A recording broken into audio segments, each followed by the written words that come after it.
started with something as small, or not quite as small as this, but something like that, the GPS thing. Well, today I know exactly what, how, and how this thing happened. So I'll see how this started or ushered in the GPS thing. Actually, this is part of the revolutions, talk about revolutions, in science and technology paradigms. Gone are the days when you say to your friend, I lost my way, sorry, I'm late. You say, why didn't you Google it or MapQuest or GPS? Sir, you're late because there is no GPS with you. That's right. And I'm going to get from this outstanding man. GPS. You're fine. Well, our life is revolutionized because of science and technology. And those of you who are students in science and technology, or teaching it or living around it, are lucky because you are nearer to the oven, if you like, to smell the smells and see the hot stuff as it comes. But guess what? All the 7 billion plus people in the population of the world are touched. Their lives are touched and really changed by science and technology. So I don't know who am I talking to, Sir Isaac Newton of the future, or maybe Albert Einstein, one of you? I don't know. But I hope that some of you someday will do another revolution. And Dr. Stephen Daniels and myself wish that this wouldn't be the first and the last symposium about science and technology. We really look forward to the second and third, and in your lifetime we'll do the 50th. And you remember that we started it in 2013. Now, I'll ask Dr. Stephen Daniels to give us a word and introduce our speaker. Thank you, Dr. Watt. Thank you very much for coming. I appreciate that. And I'm very excited to be part of this whole project. It was long time ago. Dr. Wabi and I got together and thought about what we might do, and that maybe something about technology and how things change the world was kind of the idea. And even in its embryonic state, I ended up talking to Barry, and he actually had this idea for this talk, and it was so much in line with what we did, it helped to shape the entire symposium. So I want to thank him for that, and I want to introduce him of the EIU Geology Geography Department. Looking forward to your talk. Thank you, Steve. I want to thank Dr. Wabi and Dr. Daniels for organizing the symposium. And yeah, I remember when Dr. Daniels was talking to me about it, and I thought, oh, we have to talk about longitude. And I opened my big mouth and I said that, and here I am today. As I explored the problem of longitude, which is inherently a geographical problem, I came to realize that the solution was inherently a physics solution, and we have some physicists here today, so I'm a little nervous. If you guys see anything wrong with what I say, please feel free to interject or correct me. Or if anybody has any questions, please feel free to interject. I remember when I first learned geography. We all know the Earth is round. But I remember the first time I learned that the sun doesn't set in the east. Of course it doesn't set in the east. Doesn't rise in the east and doesn't set in the west, at least not exactly. In the summer, the sun rises a little north of east and sets a little north of west. And in the winter, it rises a little south of east and sets a little south of west. And that just floored me, because my whole life I thought the sun rose in the east. In order to figure it out why it wasn't exactly east and west, and how much different it was, I actually got out a little ping pong ball and drew lines on it representing the equator and my location and the sight to the sun and all that. And I realized at that point that spherical geometry is not what we think. It's confusing. It has these little quirks to it. And one of those quirks that's affected world history is that with the spherical geometry and with the motion of the planet, for most of human history, people have been unable to determine their longitude. Now, today we take for granted that we can, no matter where we are, immediately determine our location, consisting of our latitude north or south of the equator, our longitude east or west of the Greenwich meridian. For example, we are at approximately 39.5 degrees north latitude, approximately 88 1/6 degrees west longitude. And if you didn't know that, you could go to any one of the web tools that's online where you can view an aerial photograph, pinpoint your location, and it will tell you your latitude and longitude. But for most of human history, the quirk of spherical geometry is that people knew their latitude, but not their longitude. It was as if the Earth was made up not of a graticule, not of crisscrossing lines, parallels, and meridians, but it's as if we only had the parallels. We didn't have any meridians to go on.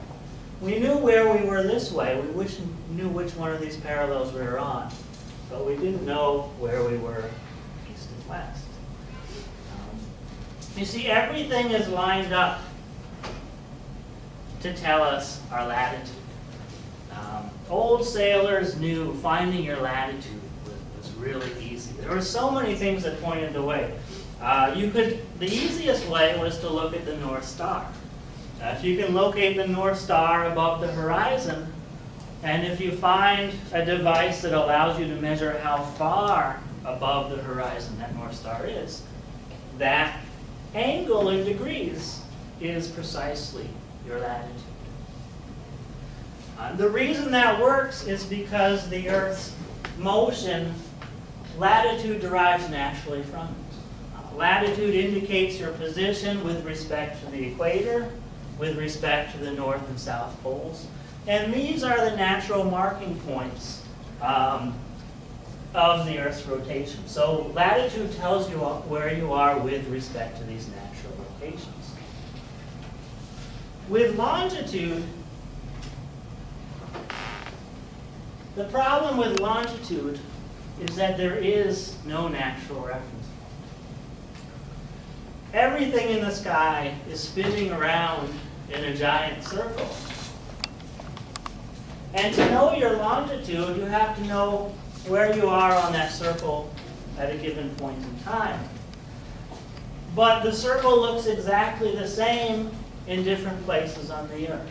Let's pick a random star. We look at that star, we see exactly where it is in the sky. Well, the same star will be in the same place in the sky in London about 5 or 6 hours early. It will be in the same place in the sky in Los Angeles 2 hours later. The entire sky moves around in a circle. And so longitude is equivalent to time. And the problem has always been, to solve the longitude, you need to solve the problem of time. That's a difficult problem to solve. It's a difficult problem to keep track of time. And for a long time, we didn't really have a way to do it. And this makes for a strange world. How do you get around in a world where you don't know your longitude? So some clues come from the Viking Navigation. The Vikings explored Iceland and Greenland and even made it to the east coast of North America, starting sometime around 980 AD. And they established a permanent colony on the west coast of Greenland. And they traded back and forth from their home base in Norway with Greenland. And so one wonders, how did they get back and forth between these two locations if they couldn't tell their position on the sea? The answer was called running down the parallel, running down that line of latitude. And the ancient Norse documents explain, if you start from someplace near modern Bergen on the west coast of Norway and just keep the same latitude and travel west. Just keep going until you hit Greenland. And then make a left turn and follow the coast. And that was the instructions. That's all you knew. You didn't know how long it would take. You didn't know whether you were halfway there, or 3/4 of the way there, or only 1/10 of the way there. But you knew if you followed the latitude, if you ran down the parallel, you would eventually get to your destination. But not knowing the longitude had consequences. One of the most famous such consequences is that Christopher Columbus didn't know how far he had to go when sailing off the west coast of Europe, how far around the world it was to Japan. That dates back to, his estimate dates back to observations compiled by the Greek geographer Ptolemy back around 150 AD. And Ptolemy compiled a list of locations of the world's cities. The latitude of the cities on his list were pretty accurate. But the longitude, well, we really don't know. We still don't understand what he was doing. Some people say that his longitudes were off, that he thought that Europe and Asia were much wider than they really are. And if that were the case, then it would make sense that Columbus thought that the remainder of the world was much smaller. And so he thought it was only about 60 degrees of longitude between Western Europe and Japan, when in fact it's more like 180 degrees. But the truth is, we don't really know what Ptolemy did because his work does not survive in its original form. Everything we know is from later scholars. There's some really odd things about what we have from Ptolemy that's come out in recent years. These two maps show an analysis from 2009 of the errors in Ptolemy's coordinates. And you can see the top map shows the errors in latitude, errors of 1/2 degree, 1 degree, throughout the southern European Mediterranean region. The bottom map shows the errors of longitude. What's weird is how regular those errors are. What we learn in statistics is that when things are regular, they're not really errors. They're some sort of systematic effect. And it seems that, and when we put these on a line, we put Ptolemy's longitude against the actual longitude of the cities on his list, we get almost a perfect line. Meaning that if you knew Ptolemy's longitude and you knew the equation of this line, you could deduce the actual longitude pretty exactly. So we're not really sure what's going on here. But the suspicion is that maybe Ptolemy wasn't really recording longitude so much as distances. And he had very accurate distances east to west. But then the problem was translating those distances into longitudes. Whatever the case, people didn't have an idea of how big the world was by the time Columbus sailed. But my favorite longitude story comes from a little bit later, and it comes from the travels of a Frenchman named René Robert Cavelier Sieur de La Salle. We'll just call him La Salle. He was a French-Canadian explorer. And the joke is that in America we know all the French-Canadian explorers, La Salle, Cadillac, I want to say Pontiac, but he was Indian, right? But we know all the French explorers as names of cars. So we'll refer to La Salle, the name of a car. But he was one of the first explorers to go into the upper Great Lakes region. He started off in Montreal, and he got some money, somebody to finance him to expeditions in the upper Great Lakes. He found the Ohio River. He traveled in much of the area of central Illinois. There's forts that he established along the Illinois River, including one right outside of Peoria. And he established good relations with the Indians. And through all of this, he had a dream of establishing a connection between French Canada and the Gulf of Mexico. Because he heard that there was a great river that connected, that ran all the way down from the Great Lakes to the Gulf. And he spent many years and several expeditions searching out that river. And eventually he found it, and he sailed down with a party of men to the mouth of the Mississippi.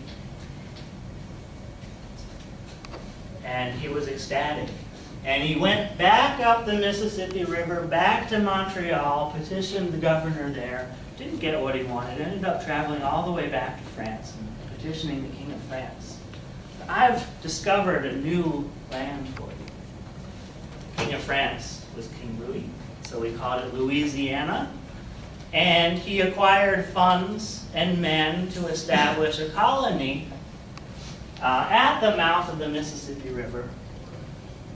The first colony in the newly proclaimed region of Louisiana. To start the colony, he didn't follow the same land route that he had followed before, because that was much too difficult. He obtained some ships, sailed down the east coast around Florida, and then he started traveling west, looking for the mouth of the great river that he had found from the other direction. And here's where the problem of longitude comes in, because he didn't know how far west he needed to travel. He missed the mouth of the Mississippi. He ended up landing somewhere in eastern Texas. He thought, oh, I probably haven't gone too far. So he set up camp, and he sent some of his men on an expedition to find the Mississippi. They came back, they couldn't find it. So he went himself. He led a group of men, said, I know it's here somewhere, it's not very far. He had a feeling he had overshot his mark, so at least he went the right direction. He went east. He got as far as the outskirts of modern Houston, Texas, a place called Navasota, before his men got fed up and murdered him. And that is the story of La Salle. And there is still a statue in Navasota today commemorating his expedition. Of course, Louisiana did end up being settled by the French, and it's a big part of American history. But La Salle was murdered at the age of 43, I believe, and he never was able to see what came of his explorations. So it was very inconvenient not to know your longitude. So today I'm going to tell you the tale of John Harrison.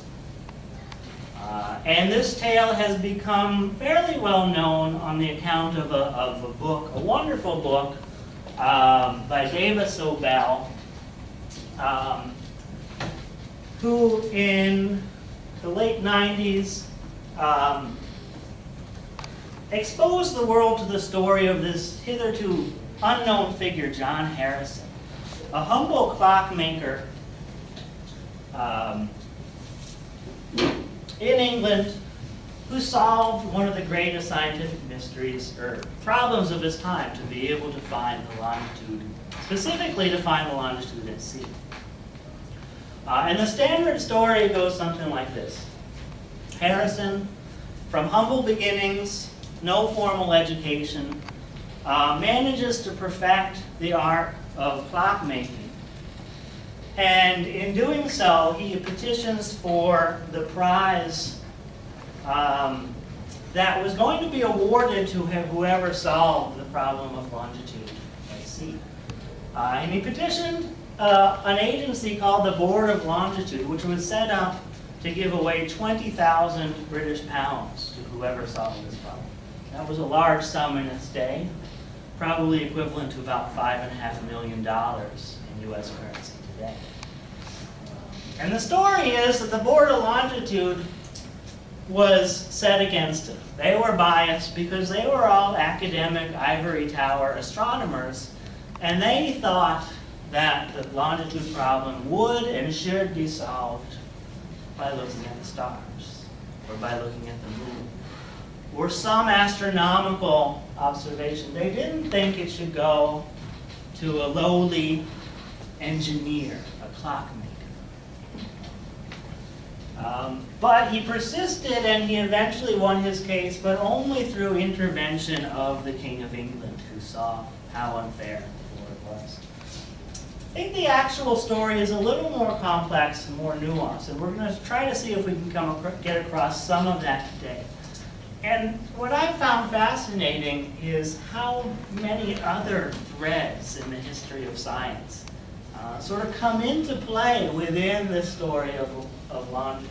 We're going to see that Galileo made an effort at it, that Isaac Newton was involved, Christian Huygens, if I'm pronouncing that name right, which I know that I'm probably not. I actually saw, well, it's a little bit of a side note, but this guy, Christian Huygens, he has such a weirdly spelled name, Huygens. And I was searching the web the other day, trying to figure out if I was pronouncing it right. And this professor at Harvard University had found some, it's Dutch, right? Yes. Some Dutchmen to pronounce it. And I'm going to do my best pronunciation. Remember, the spelling is Huygens. And if my ears are correct, those Dutchmen were saying, Gerhun. So I'm not going to repeat that again, and I'm going to use Huygens because I think that's perfectly good. So we're going to talk about, before we get into Harrison, we'll talk about some of the astronomical methods that were proposed to try to determine your longitude. We'll look at Harrison and his innovations in clocks and watches. The term they used was chronometers. And these were clocks specifically designed for keeping time at sea. And then we'll talk about his interactions with the Board of Longitude. And I think there's some lessons from this story that apply to the modern era, because you have government giving awards to fund innovative science, and then all the difficulties in actually choosing the winner of those awards are still relevant today.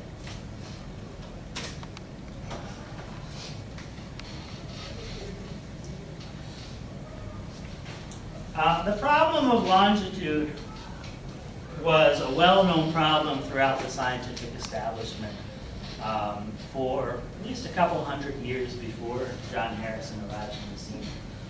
Galileo, when he first developed his telescope, he figured out a way to take some of his observations and use them to determine the longitude. And he did that by looking at the moons of Jupiter.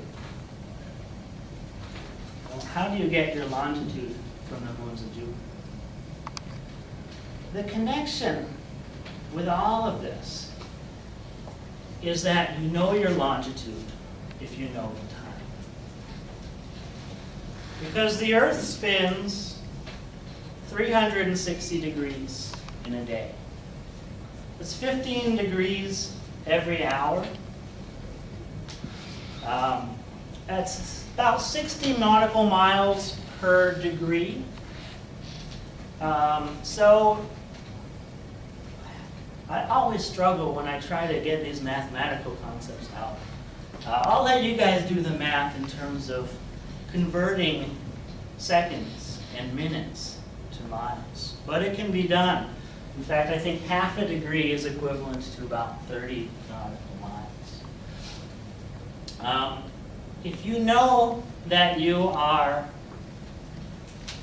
3 hours from Greenwich, England, then you know that you're 45 degrees from Greenwich, England.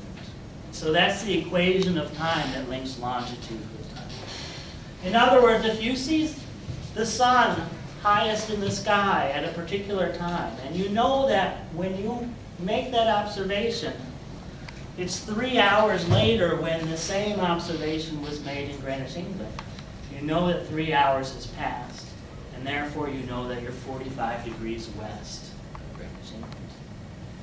So everything was about time. But how do you keep good time? There were no accurate enough clocks in the time of Galileo to allow you to keep your longitude. There were primitive clocks, but they would lose or gain several minutes every day. And several minutes of time every day builds up. Galileo's idea was to use the heavens as a clock. To find something in the sky that didn't follow that circle that every star follows. Right? That happened essentially instantaneously, and that could be observed in different locations. And if you could make an observation of some celestial event, and then compare that with the local noon, the time when the sun is highest in the sky, and do that in 2 locations, then you can tell your difference in longitude. If the same event happens at solar noon in Greenwich, England, but it happens at local 3 p.m. somewhere else, then you know that somewhere else is 3 hours or 45 degrees west of Greenwich, England. Galileo found his celestial clock in the moons of Jupiter. Jupiter has 4 moons, and they orbit fairly regularly. At any given point in time, you can observe the position of those moons with respect to the central planet. And most interestingly, about 3 times a day, one of those moons passes behind the planet, creating an eclipse. And so Galileo proposed to make a table of the times of those eclipses, and using that table as a clock. It was a fairly complicated method, but it worked pretty well. And over the years it was perfected and was actually used to determine longitude at various places on land. But the problem was, how do you make those observations on a rocking ship in the middle of the ocean?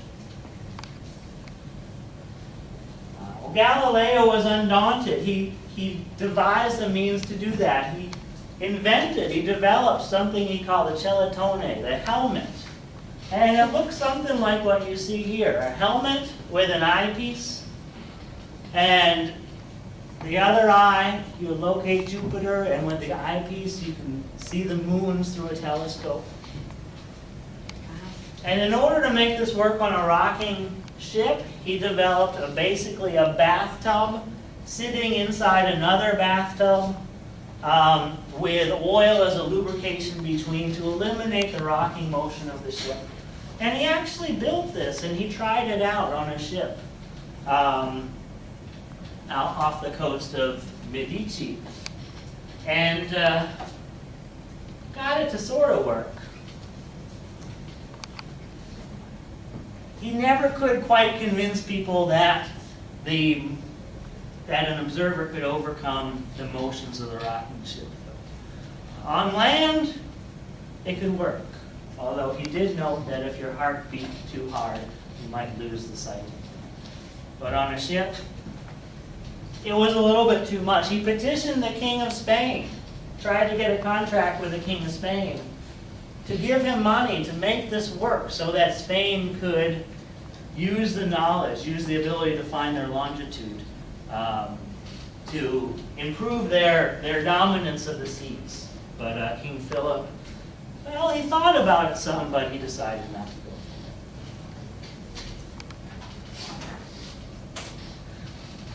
Galileo's method did work though. If you could stay still enough to sight the moons of Jupiter, and over time, tables telling you exactly when each of those eclipses was going to occur were developed. And they were used by Jean Picard and Philippe de la Hire and later the Cassini family in France to vastly improve the land-based surveying of that country.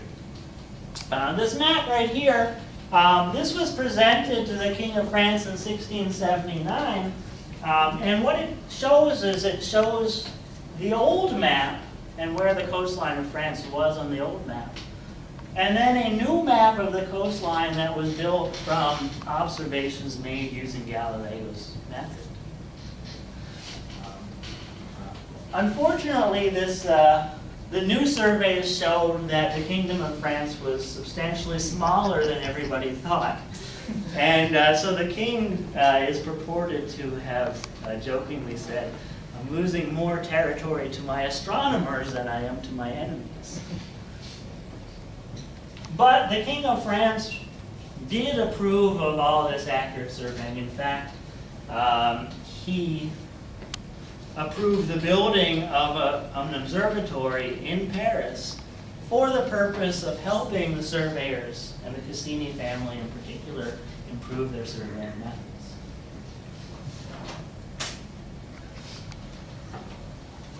The second method that was proposed to overcome the difficulty of trying to find the moons of Jupiter through a telescope on a moving ship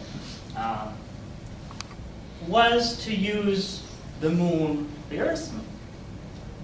Because the Earth's moon is a little bigger in the sky, a little easier to find. And the Earth's moon moves through the sky, through the field of stars, about half a degree every hour. Every hour, if you look carefully, if you look at where the moon is in relation to the stars around it, and you come back an hour later, it will appear to have moved a distance equivalent to its own diameter. And so the idea was that the moon could serve as a clock. That if we measure where the moon is with relation to the stars, or during the day where the moon is with relation to the sun, that's going to change over time. And again, if we develop accurate enough tables to predict where the moon would be in the future, then we compare our observations of the moon with our tables to deduce our time. And once you have your time, you have your longitude. So this idea was first proposed in the 16th century. It was first proposed by Johann Werner. It was made popular in a book called Cosmographia by Sebastian Munster. But there were a number of problems or obstacles. One is to compare the moon to the locations of the stars, you needed to know where the stars were. And up until that point, there was no good catalog of the stars. So this actually set in motion efforts by astronomers to catalog the stars. But even with the stars cataloged, the second problem is that the moon's path through the stars turned out to be much more complicated than anybody had expected. And that's something that we're going to talk about in just a bit. But first, another story on the perils of not knowing your longitude. This story comes from 1707, and it's of historical importance. It's called the Scilly Islands Naval Disaster. There was a fleet of ships led by Admiral with the distinctive name of Sir Cloudesley Shovel. Gotta love those weird names. Sir Cloudesley Shovel was sent to the Mediterranean in southern France to wage war on the French in the War of the Spanish Succession, and I'm not very good at my history, so I hope I'm getting this right. And on his way back, it was stormy, it was foggy. He didn't know exactly where he was. But he sighted land, and he thought that the land that he sighted was Brittany. It was this peninsula right here. And as soon as he crossed it, he then proceeded to make a right turn, thinking that he was going into the English Channel. In fact, the land he saw was the southwestern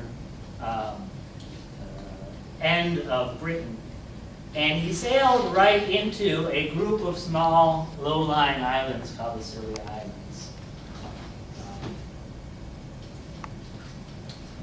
His entire fleet was lost.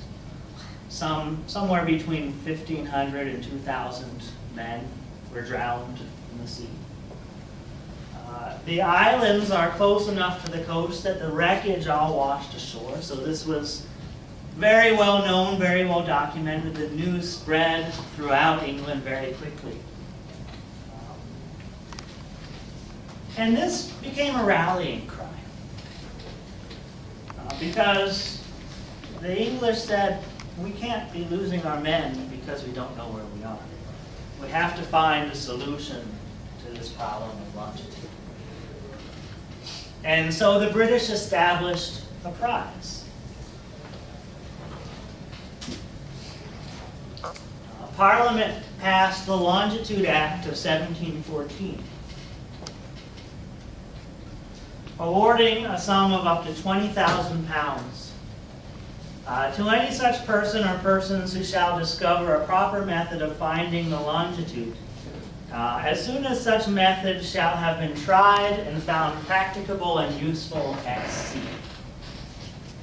And we're going to come back to this practicable and useful a little bit later. Those words have significance. But another clause in this act was specifying how you would actually achieve the goals and prove that you had a way of finding longitude. And that part of the act stipulated that whatever method was devised had to be put to a test on a trial on a voyage from England to the West Indies. And £20,000 would be awarded if on that trial longitude was determined accurately to within half a degree. Half a degree is about 30 miles. Half a degree, now I remember, is equivalent to 2 minutes of time. So if you were going to solve this with a clock, you had to have a clock that would keep time to an accuracy of within 2 minutes on a ship sailing from England to the West Indies, so for a period of 1.5 or 2 months. That was a pretty tall order, because at the time, the best clocks lost somewhere between 15 and 30 seconds every day. And that was on land. That was without the rocking motion of the ship. That was without the great changes of temperature and humidity that you find when you're going from one place to the other in the ocean. Most people didn't think that the solution was going to come from a clock. They thought it was going to come from astronomy. And prominently among the people who thought that the solution was going to come from astronomy was Sir Isaac Newton. He was a big proponent of the lunar method. And he was also an advisor to the Parliament in constructing this act. He said, specifically, nothing but astronomy is sufficient for this purpose, he said. You can make the best clock in the world, but that will only allow you to keep the longitude if you already have it. What if the clock breaks down? You'll never be able to recover. The idea of a clock that was so accurate and so reliable that it would be your only source of determining longitude was just unthinkable. But at the same time, he was trying to struggle with the lunar method and trying to figure out the motion of the moon that would allow you to develop the tables predicting where the moon would be at a given point in time, that would allow you to make the observations that will allow you to determine your longitude. And the greatest scientific mind of the day, he couldn't figure it out. This became known as what's called the three-body problem in physics and gravitational physics, trying to figure out the motion of three objects within a gravitational system, because the moon's motion is affected by both the Earth and the sun. And I don't know the equations, but I know that they were too difficult for Isaac Newton to solve. In fact, one of his understudies is purported to say that Isaac Newton's head never ached, but with his study of the moon. It was the most difficult thing that he tried, and he failed. He never figured it out.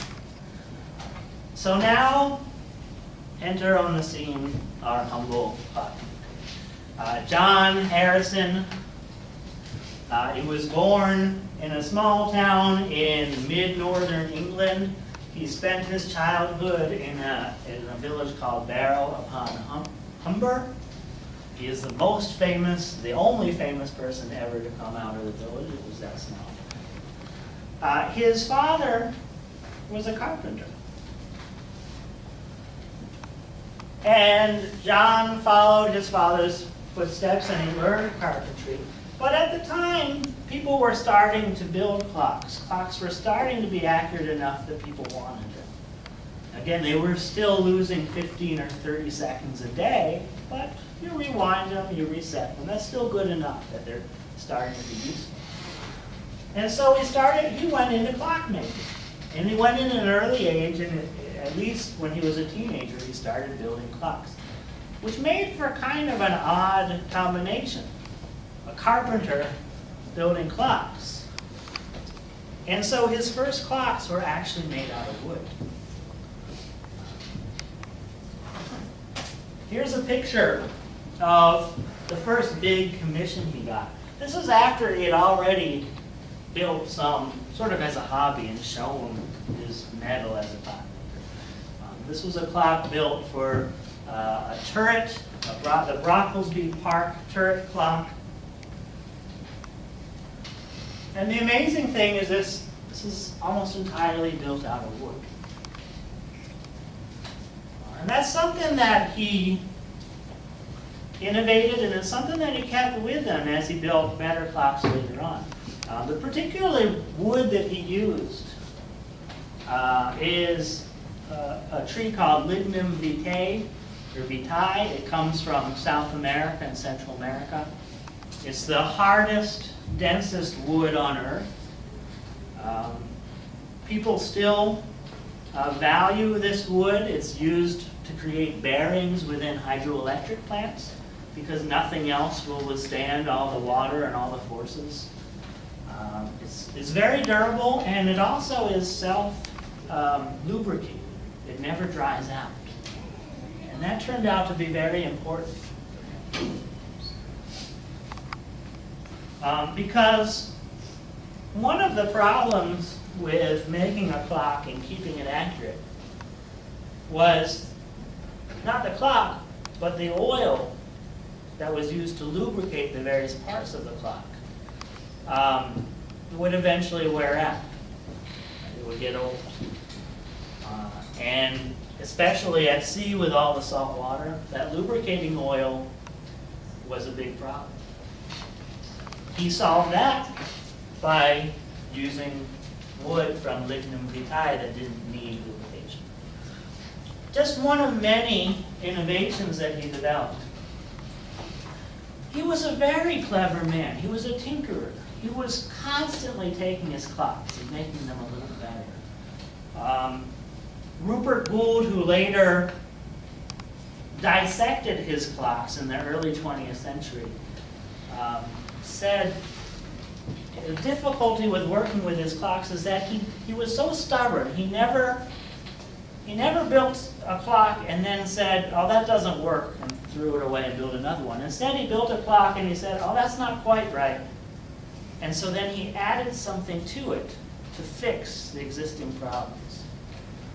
So his clocks ended up being these amalgams of adjustment after adjustment after addition, and every one designed to overcome some problem and to make the watch or the clock more accurate. Sometime after 1714, John Harrison decided he's going to go after this longitude prize. So he started thinking of the problems of keeping time, making a clock accuracy. And so, to talk about some of his innovations, there were so many, and we're never going to talk about all of them, but just to get a sense of some of the things he did. The first problem that you probably think of when you think of making a clock work at sea is all the rocking. And that was especially important because the best clocks of that era were pendulum clocks. So a pendulum, the motion of the pendulum is of course very important. How do you get that motion to be fixed on a rocking ship? Well, some people thought of putting the clock on gimbals, kind of like that oil bath we saw with Galileo. Harrison came up with another idea. What he did is he put together two pendulums, and he linked them with springs in such a manner that any external force applied to one of the pendulums would be translated into exactly the opposite force from the other pendulum, and so they would balance out. Very, very clever. He also developed a method, a pendulum that wouldn't suffer from the expansion and contraction of metal as the temperature rose and fell down. He developed a gridiron pendulum where he used two different metals and he put them together in such a way that their expansions cancel each other out.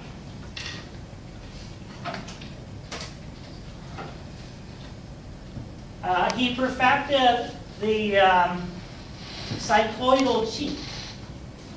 And those are these little things here, and you have to imagine the pendulum hanging down here and swinging back and forth.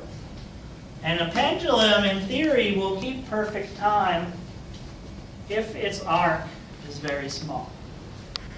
But as the pendulum's arc starts to swing wider, the time starts to not be perfect.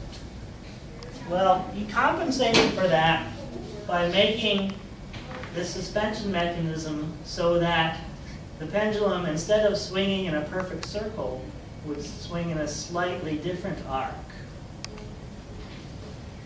And he perfected it and he fine-tuned it so that even if the arc expanded beyond the degree to which perfect time was achieved, time would still be kept. A lot of fine-tuning. Every one of these required experiment after experiment fine-tuning, making sure that everything was exactly in sync. He developed something called the Grasshopper Escapement. I'll see if this link will work so we can see how it works. And this is something that translates the motion of the swinging pendulum to the clock gears. And it's hard to tell just from this picture, but you can see just how lightly those little levers fall. He developed that mechanism, which was a brand new mechanism, just to keep the clock, keep the escapement from hitting those gears too hard. Because he noticed that with other clocks, over time, the action, the force against the gears eventually put the clock out of sync. So the clock could be perfect for a little while, but he wasn't interested in just a little while. He wanted to make sure the clock would last and continue to keep time.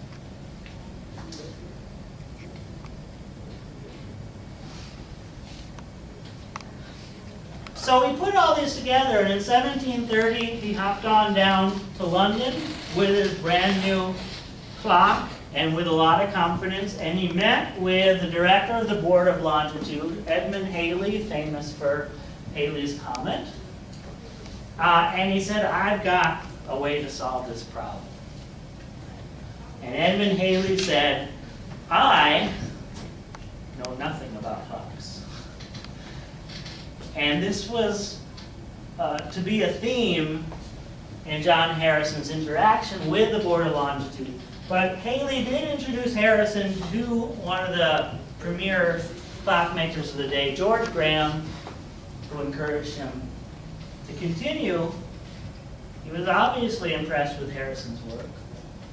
And eventually, I'm going to come back to that, Harrison put together his first clock called H1.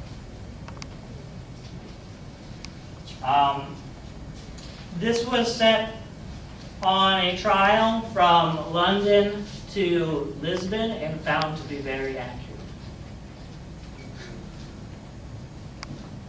But Harrison didn't get the Longitude Prize just yet, because the Longitude Act says the trial had to be from England to the West Indies. So I'm going to shorten this up a bit in the interest of time. Harrison developed additional clocks, and I just realized I mislabeled these. This should be H2 and H3. He built H2 in 1739, just a few years later. Between 1739 and 757, Harrison entered this period of probably self-doubt. He just wasn't confident. And he spent 18 years to build, and I apologize again for the miscorrect labeling, H3. But then something happened, and I'm going to skip that story. And in just 2 years, he built his crowning achievement. It's called Harrison number 4, or H4. And this is to scale with the other clocks. Sometime around between 1757 and 1759, he threw all of his blueprints to the wind. That Grasshopper Escapement, the gridiron pendulum, he said, I don't need any of that. I think I can do this, and I think I can do it instead of in a clock that's 3 feet tall in a pocket watch. And he built this pocket watch. It's actually about 4 inches wide and tall, but it was called a pocket watch at the day. And to this day, we still don't understand the inner workings of that pocket watch. How he was able to make it so accurate, how he was able to make the leap from these large-scale pendulum clocks to a pocket watch. But he did.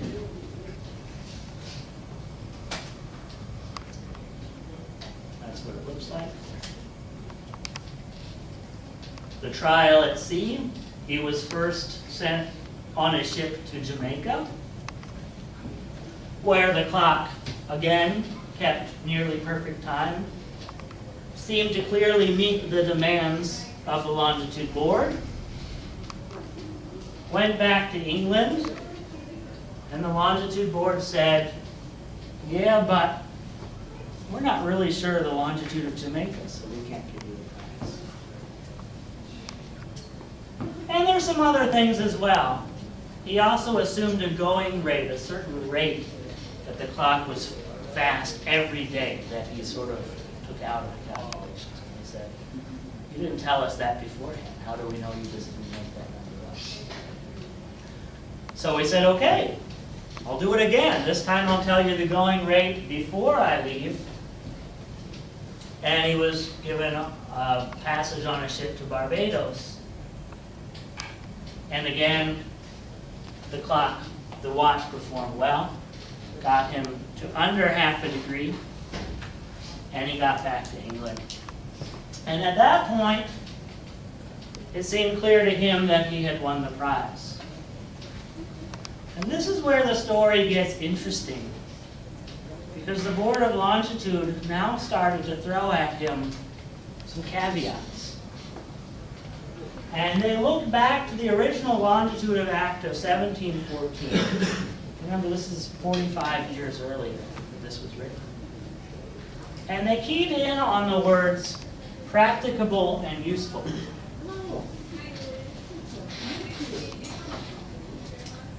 They said, we'll give you half of the prize because clearly your method worked and it was useful. But we're not going to give you the other half until you produce 2 more copies of your clock, because frankly, we have no idea how you did it. So how is it practicable? How can I make a copy for another ship? If I just have one watch, well, I can solve the longitude problem on one ship. That wasn't the idea of the prize. The popular view today is that the Longitude Board was out of bounds.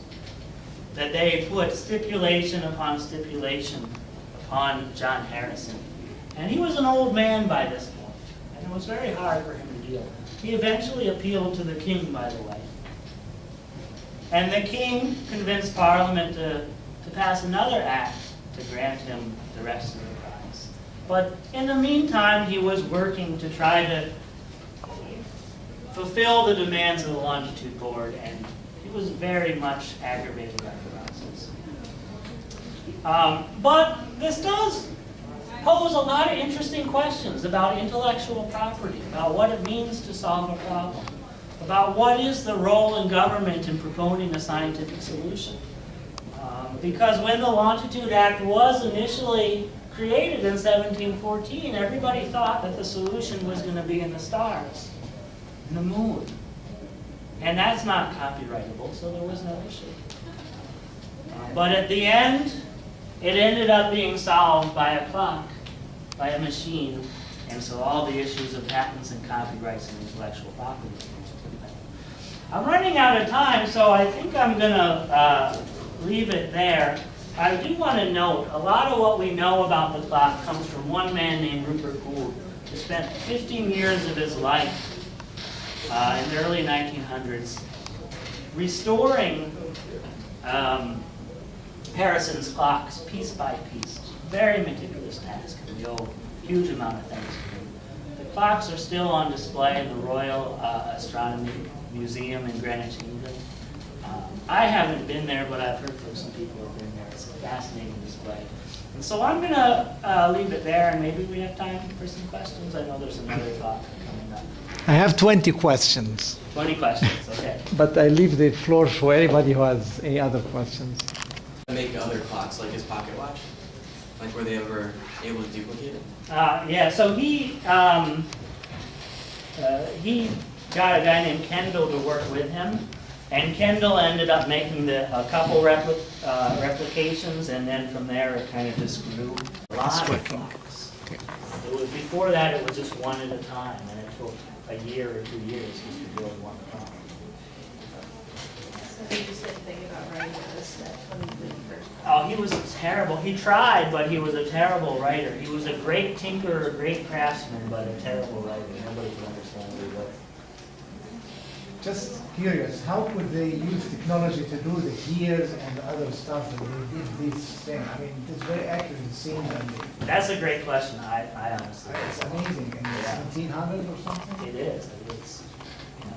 And I think each gear, I mean, that was a job. Go and create me this gear, and somebody would work very hard to make that perfect gear. And another question, sorry. Yeah. It's good to have the microphone with you, right? What is the history of the maps? I mean, the maps were, to me, kind of so accurate at that old time. I mean, Italy and Spain and this. How could they come up with this without... That's a great question. Well, if you look at the maps before this time period, you had accurate maps on land, on Europe. But none of the maps that required distances across an ocean or that. So they could keep the longitude on land, but they couldn't keep it on board a ship. Before Columbus, there were maps that showed these pieces of land And what is it that Columbus thinks that he will go and find land, while the Mediterranean area at least was known before him hundreds of years. Yeah. So people know that they can sail without seeing land and they will land somewhere. Yeah, well, most of the time though, before Columbus, they kept sight of the land. Some of the early maps are called Portolan charts. They have like straight lines going from, say, Tripoli to Rome. And in those cases, they would use a compass to follow the direction exactly when they got out of sight of land. But they never went really far from land. They always- Generally, they can see the land they go. Exactly. Exactly. So that's why Columbus was so daring. He dared to get out of sight of land. Any other questions? Well, I think you know his name, you know his email, and email me, email Dr. Daniels. And would you please join with me thanking him for...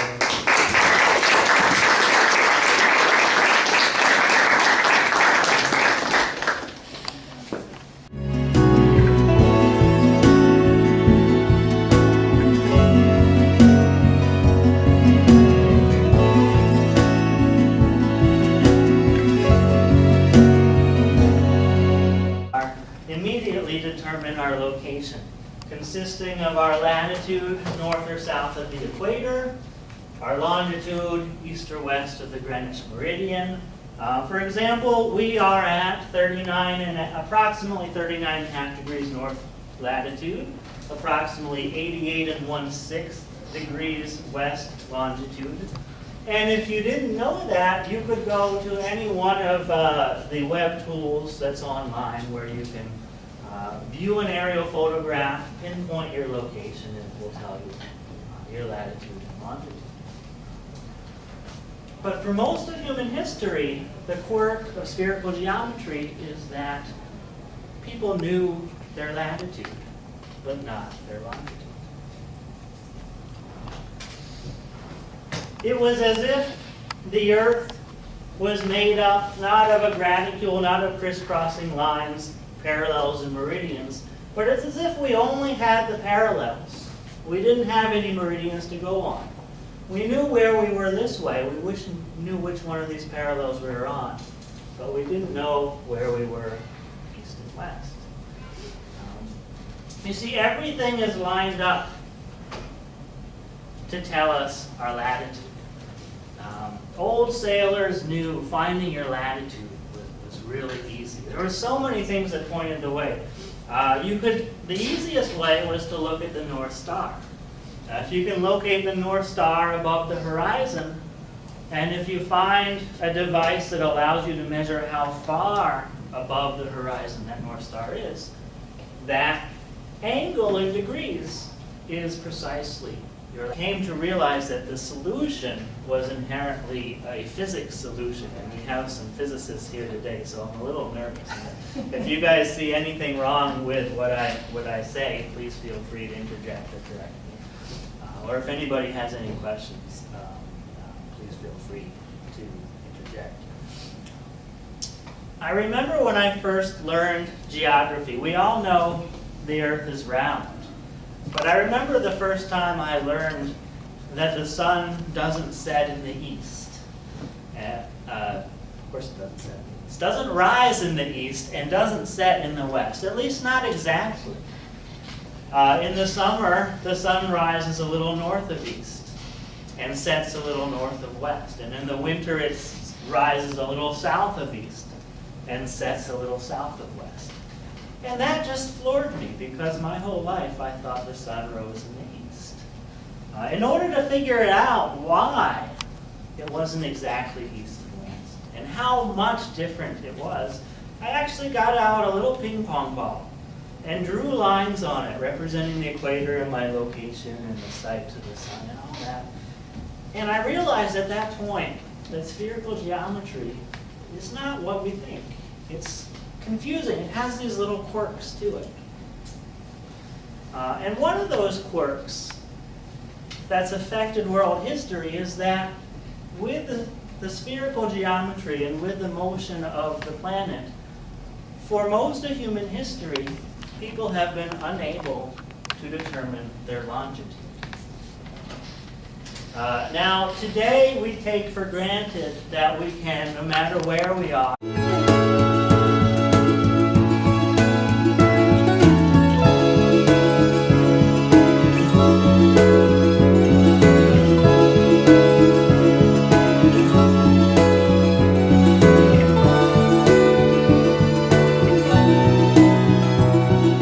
all started with something as small, or not quite as small as this, but something like that, the GPS thing.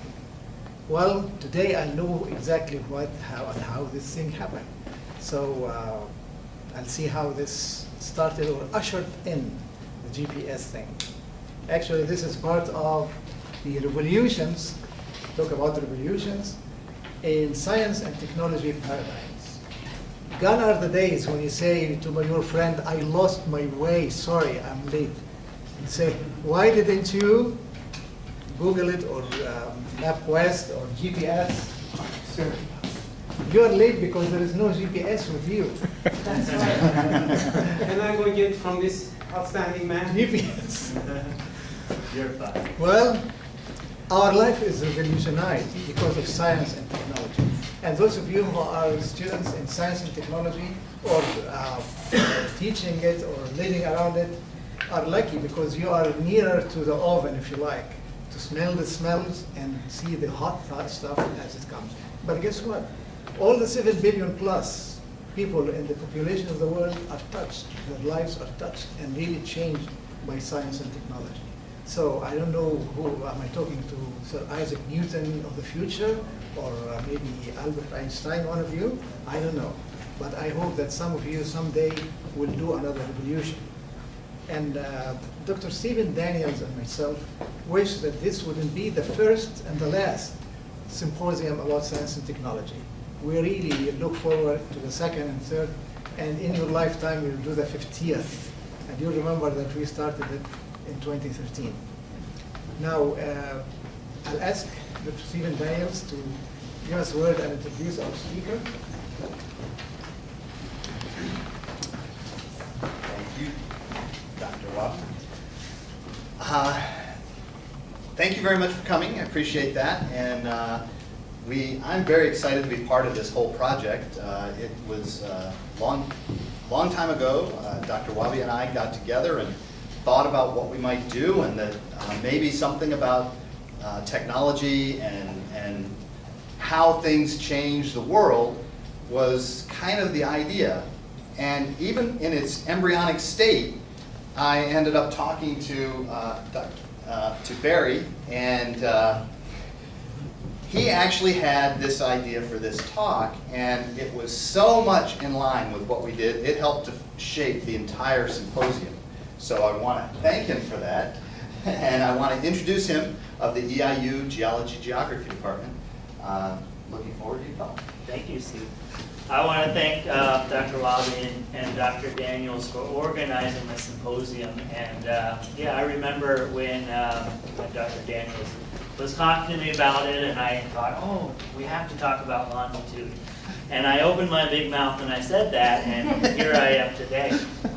As I explored the problem of longitude, which is inherently a geographical problem,